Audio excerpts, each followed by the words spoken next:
That old oak table. It had seen 18 years of our lives, my daughter Sarah's and mine, unfold after the divorce. It was our silent witness, our rock, in a world that had split apart and then, ever so slowly, pieced itself back together, differently. Tonight, though, I was about to drop a new piece onto the board. A piece I wasn't sure would fit. A piece I worried might shatter the fragile piece we'd so carefully built. My heart was doing a drum solo against my ribs, completely out of sync with the gentle clinking of forks and knives. How do you even begin to tell your child, your only child, that after almost 20 years of it being just the two of you, your world is about to get bigger? That my world already had? 18 years. It's a whole lifetime, isn't it? Long enough for a little girl, bewildered when one parent suddenly wasn't there every day, to grow into a sharp, confident young woman of 22, ready to start her own life. Sarah was intuitive, and fiercely protective of the small, tight world we'd made for ourselves. After the divorce, her mother and I managed to co-parent, showing up for school events with smiles that didn't quite reach our eyes, but that easy friendship from our early marriage? That was long gone, like a ghost. Sarah became my everything, my whole universe. And our dinner table? That was the heart of it. More than just wooden legs, it was a ritual, a sacred space. Over spaghetti or roast chicken, we'd take our days apart. She'd tell me about school, the wins, the worries, the friendship dramas, all those dreams just starting to bloom. I'd share bits from the office, mostly listen, and try to be that quiet, steady support I figured she needed. I was really banking on that table tonight, on that familiar, safe space, to make this easier. It always seemed to encourage us to be open, to be honest, and I needed that more than ever. For years, my own love life had been, well, on an indefinite pause. A few fleeting interests here and there, quiet dates that went nowhere.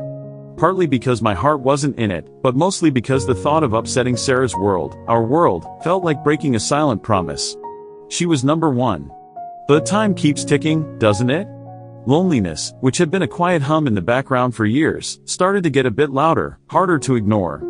And then, Emily came along. Emily was a surprise.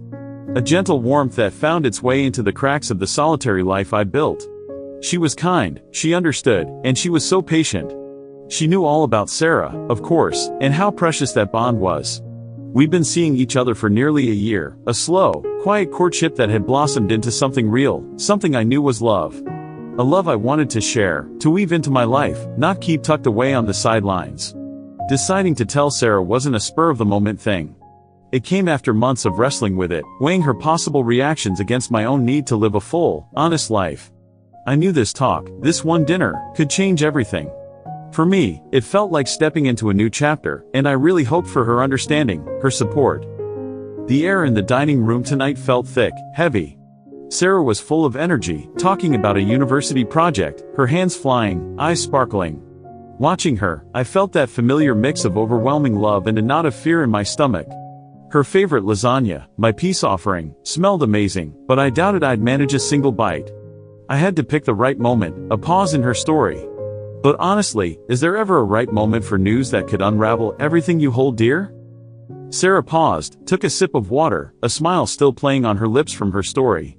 So then Professor Davis said, and I quote, "Miss Thompson, you might actually have a future in this field."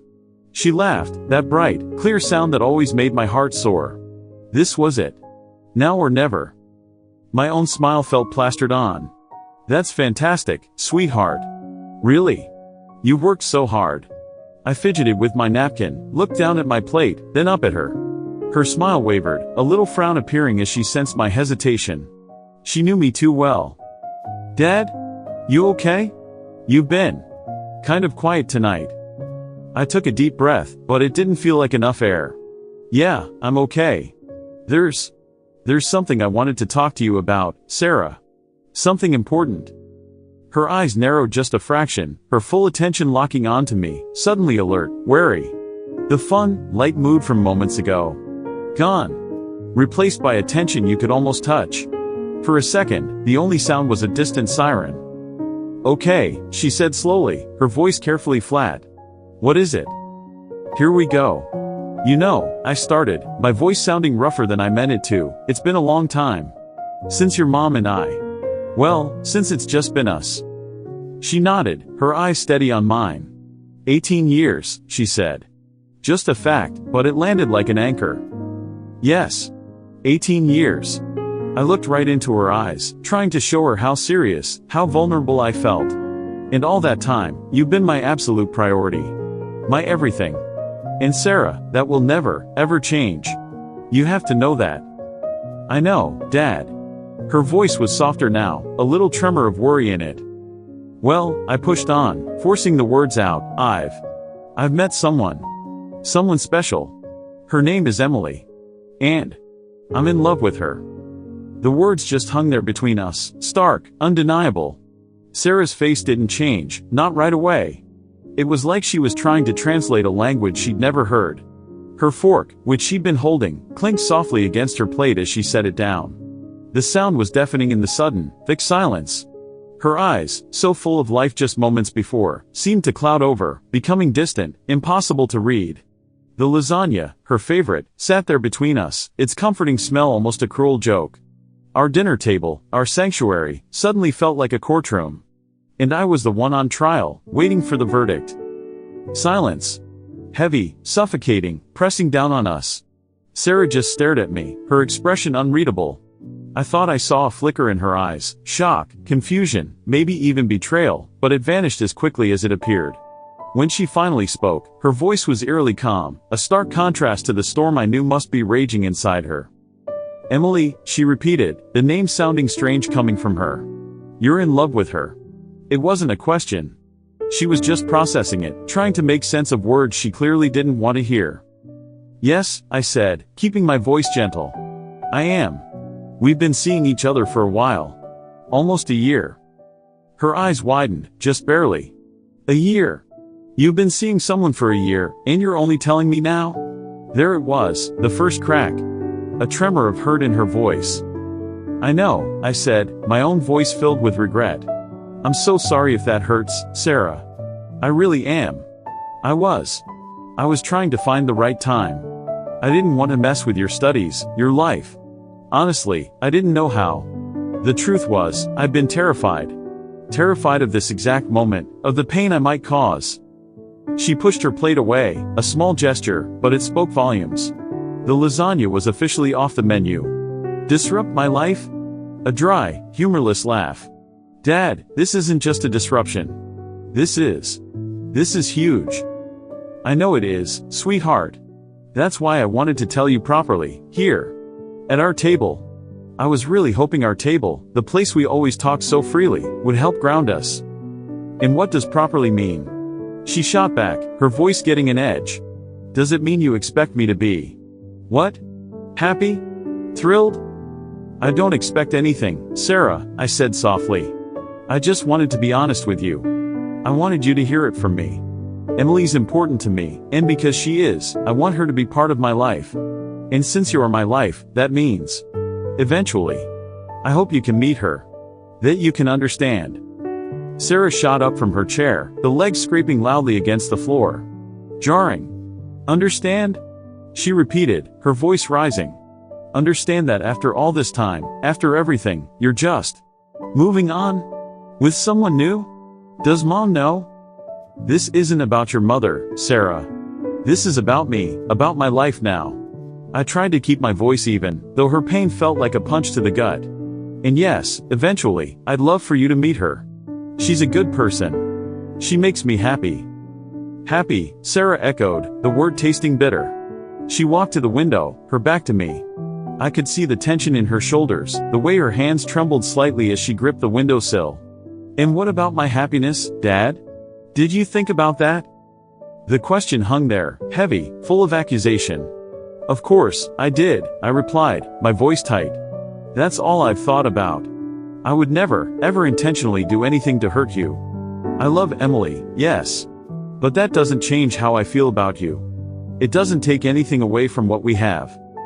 She turned back, her eyes shining with unshed tears. Doesn't it? It feels like it does. It feels like everything's changing, and I don't have any say in it. That was it, right there. The fear of being pushed aside, of her world tilting off its axis. I realized this was probably making her question everything, our family story, her relationship with me, how she even felt about change itself. The conversation went on, her heart swirling around my attempts to reassure her. More questions came, about Emily, how long this had been serious, what it all meant for them, for our traditions, our quiet life together. Every question was raw, vulnerable, and it made my chest ache.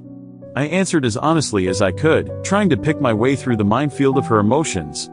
Our dinner table, usually our safe space for talking things out, now felt like it was staging a painful showdown. This first talk wasn't about her accepting it right away, it was about the aftershock, the first hit of a truth that had, in one moment, redrawn our world. A chain reaction had started, and these first links were all pain and confusion. Things were definitely starting to shift, though it was anything but comfortable. The argument, if you could even call it that, it was more like a sad, confused questioning, went back and forth. Sarah paced the dining room, restless, agitated. I just sat there, trying to be a rock of parental patience I didn't entirely feel, my own emotions a tangled knot of love, guilt, and a desperate hope she'd understand. I don't get why you kept it a secret for so long, she finally said, her voice thick with tears she wouldn't let fall. She stopped pacing and leaned against the doorframe, looking small and so vulnerable. A year, Dad. Did you think I wouldn't notice you were happier? Or just different? It wasn't about tricking you, Sarah, I pleaded, my voice soft. I thought I was protecting you. Maybe I was wrong. Maybe I was just scared. Scared of this. Scared of hurting you. She looked at me then, a long, searching look. Are you happy, Dad? Really happy? The question, so direct, so raw, just sliced through the tension. It wasn't an accusation anymore, it was genuine, curious, maybe even a little afraid of what I'd say. Yes, I said, the word feeling heavy. Yes, I am. She's brought a lightness back into my life, something I didn't even realize was missing. I paused. But Sarah, that happiness doesn't overshadow you. It's not a replacement. It's an addition. My heart's not a pie with only so many slices. Sarah was quiet for a long time, staring at something past me. The old grandfather clock in the hall ticked steadily, each tick marking the shifting ground beneath our feet. When she finally spoke, her voice was quieter, tired, but there was something else there too, maybe the first hint of understanding. I always kind of knew this day might come, she admitted, looking at the floor. I mean, you're not ancient. It was naive of me to think it would always just be us. She looked up, a watery, sad smile on her lips. It's just. The yes we had was pretty special, wasn't it? It is special, I corrected gently, her words twisting my heart. And it always will be. This, Emily. It's not about erasing what we have. It's about me finding a way to be whole, so I can be an even better father to you. You think meeting someone else makes you a better father? The skepticism was back, but it was fainter now. I think being happy makes me a better person, I said. And a better person can be a better father. Less weighed down. More present. I hesitated, then decided to just lay it all out. It was lonely sometimes, Sarah. After you started getting older, more independent, with your own life. The quiet in this house got very loud. She took that in, her face softening even more. That was something she probably hadn't really thought about, my loneliness. In her eyes, I was Dad, the constant, the rock. The idea that I might need more than just her, that was a lot to take in. I don't want you to be lonely, Dad, she said, her voice barely a whisper. It was the first real give, the first tiny crack in the wall she'd put up. I know you don't, sweetheart. She walked slowly back to the table, not sitting, but resting her hands on the back of her chair. So, Emily, she said, testing the name again.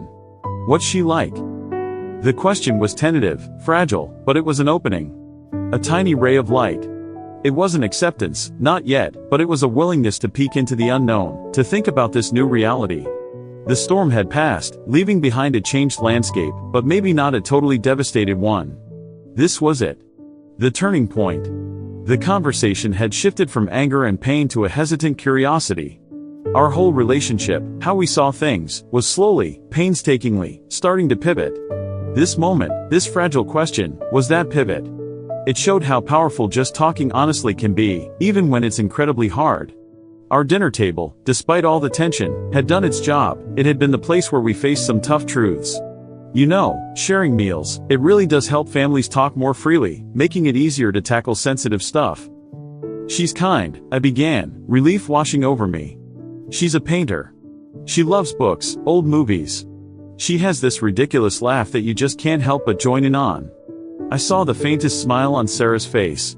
And she's very nervous about meeting you. That surprised her. Me? Why would she be nervous about meeting me? Because, I said, she knows how much you mean to me. She knows you're the most important person in my world. The tears finally came then, welling up and spilling over, but they felt different this time. Less angry, more sad, maybe even a little bit understanding. She didn't say anything, just nodded slowly. The silence that followed wasn't heavy with unspoken anger, but filled with the quiet hum of thoughts too deep for words, feelings too complicated to name.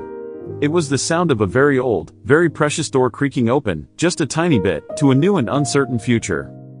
Talking about things like this is never easy, is it? Every family story is different. If you've had a dinner table talk that changed your life, or if you have thoughts on how families can handle these big moments, I'd love to hear about it in the comments. Your story might help someone else feel less alone.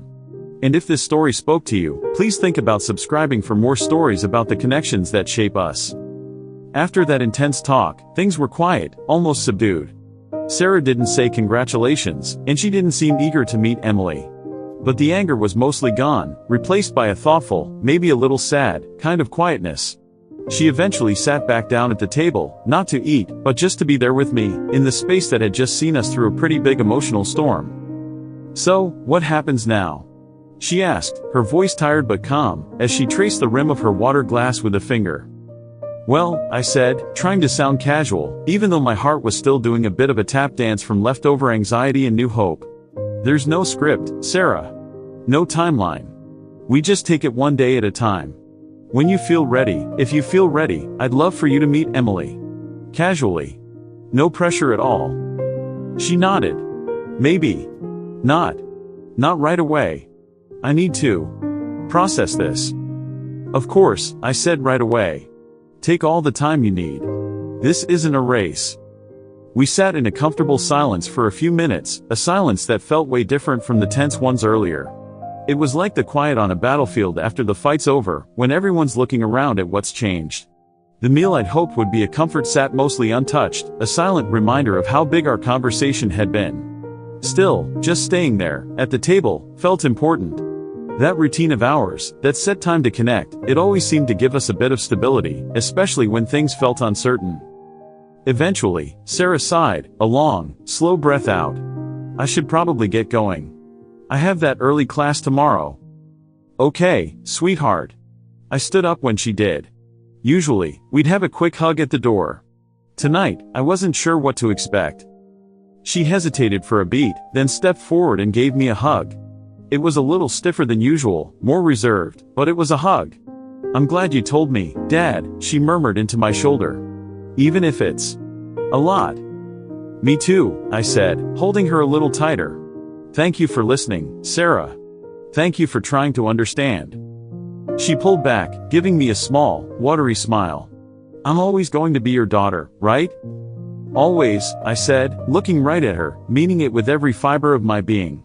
Nothing and no one will ever change that. You and I, we're bedrock. She nodded again, and I could see that helped. With a final, good night, Dad, she was gone. I was left alone in the dining room with the uneaten food and the huge echo of our conversation. The air felt lighter, though, like a pressure valve had been released. It wasn't a perfect ending, not by a long shot. There were still unknowns, unspoken fears, and a long road ahead. But the silence wasn't filled with dread anymore. It was filled with a quiet hum of possibility, the first tentative steps onto a new path we'd take together. The dinner table had done its job. It helped us through a tough, game-changing talk, and in doing so, opened the door for us to grow and find a new kind of family bond. The weeks that followed were all about adjusting. Sarah was quieter during our dinners, more thoughtful. We talked, but we kind of danced around the subject of Emily, even though she was an unspoken presence. I gave her space, let her process. I didn't push. I kept sharing my days, she shared hers, and slowly, the rhythm of our talk started to find a new, slightly different beat. About a month later, Sarah called. Hey Dad, she said, her voice casual, almost too casual. That cafe you like, the one with the good scones? I was thinking of going on Saturday. Maybe Emily would like to join us? If she's free. No big deal if not. My heart just about leapt out of my chest. I think she'd love that, Sarah, I replied, trying to keep the sheer joy out of my voice. Let me ask her. That first meeting was carefully polite. Sarah was watchful, Emily was gentle and didn't try too hard, and I mostly just tried to keep things comfortable. No big declarations, no dramatic breakthroughs. But there was laughter when a scone got dropped, a shared liking for a certain author, and a hesitant, but real, exchange of smiles. It was a small start, a single stitch in the new pattern of our family. Over the next year, things kept evolving. Sarah and Emily started to find their own way with each other. More casual coffees, a movie night, even a slightly awkward but, in the end, pretty good joint appearance at one of Sarah's university showcases. The dinner table, the scene of that huge, painful announcement, began to hold new memories, sometimes with 3 plates instead of 2. It didn't happen overnight, and yeah, there were still moments of tension, of figuring out new territory. But that chain reaction from our dinner table talk? It was definitely leading us somewhere new, and in many ways, somewhere richer for all of us. Sarah started to see me not just as her dad, but as a man with his own needs, who deserved to be happy. I learned to trust her strength and her ability to empathize. Our relationship, once just the two of us, was expanding, not shrinking. It was proof that tough talks, especially when they come from a place of love and honesty, really can pave the way for amazing growth. Talks like these can really change things, make you see things, and each other, differently. And our dinner table talk had been exactly that. That one dinner table conversation, the one that had been brewing for 18 years, truly did change everything. It wasn't just about me finding new love, it was about how a family, even one shaped by divorce and time, could find its way through massive change.